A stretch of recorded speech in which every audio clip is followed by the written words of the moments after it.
எல்லைகள், எல்லை வீடு ஆகிய எல்லைகள், கூடாரத்தின் எல்லைகள், ஆமென்.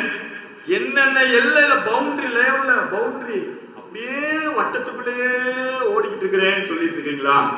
இந்த வருஷம் 2 கையை விழுச்சு. ஆமென். இதாயா எல்லை. அல்லேலூயா. இப்படி மாத்துவார் என்ன இந்த வருஷம். ஆமென். எத்தனை நம்புறீங்க? அல்லேலூயா. சொல்லுங்க விசாலம். ஆமென். இந்த வசனம் சொல்லுது எப்படி சொல்ற எல்லையை பெரிதாக்கி. 3வது பாயிண்ட் உமது கரம் என்னோடு இருக்கட்டும். ஆமென். இப்படி கண்ண மூடி சொல்ல முடியும், கரம் என்னோடு இருக்கட்டும், இந்த கரம் என்னோடு இருக்கட்டும். ஹல்லேலூயா. இந்த கரம் இருந்தா என்ன நடக்கும்னா, எஸ்ரா மேல வசனம் வாசிப்போம். ஸ்தோத்திரம் ஸ்தோத்திரம் ஸ்தோத்திரம் ஸ்தோத்திரம். ஹல்லேலூயா.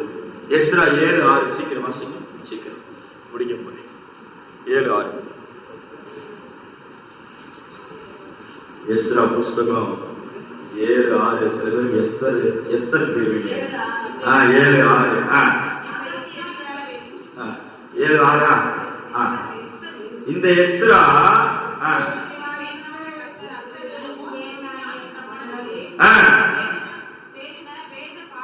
தேடின வேதபாரனா இருந்தா அவனுடைய தேவனாகிய கர்த்தருடைய கரம் அவன் மேல் இருந்ததினால் அவன் கேட்டவைகள் எல்லாம் ராஜா கொடுத்துட்டான். அல்லேலூயா. யாருடைய கரம்?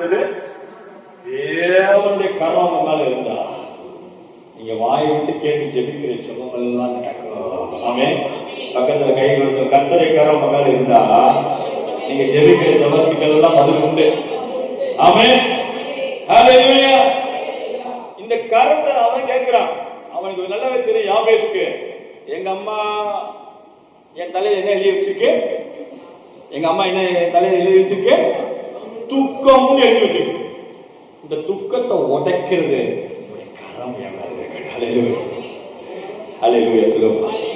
நான் சொல்றது காலையில் ஆண்டவர் சொன்னாரு, நீ பிறந்தது ஏதோ ஒரு சூழ்நிலை பிறந்திருக்கலாம், நீ பிறந்தது ஏதோ ஒரு நல்லா இல்லாத சூழ்நிலையே பிறந்திருக்கலாம் வச்சுக்கோ. ஆனா அதை மாத்திர கரம் ஹல்லேலூயா உன் மேல நான் வைக்கிறேன். ஆமென். ஹல்லேலூயா.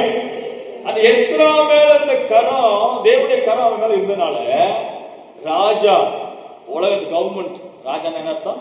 கவர்மெண்ட்ல இருக்கிற காரியம்லாம் கைக்கு வந்தது. அல்லேலூயா.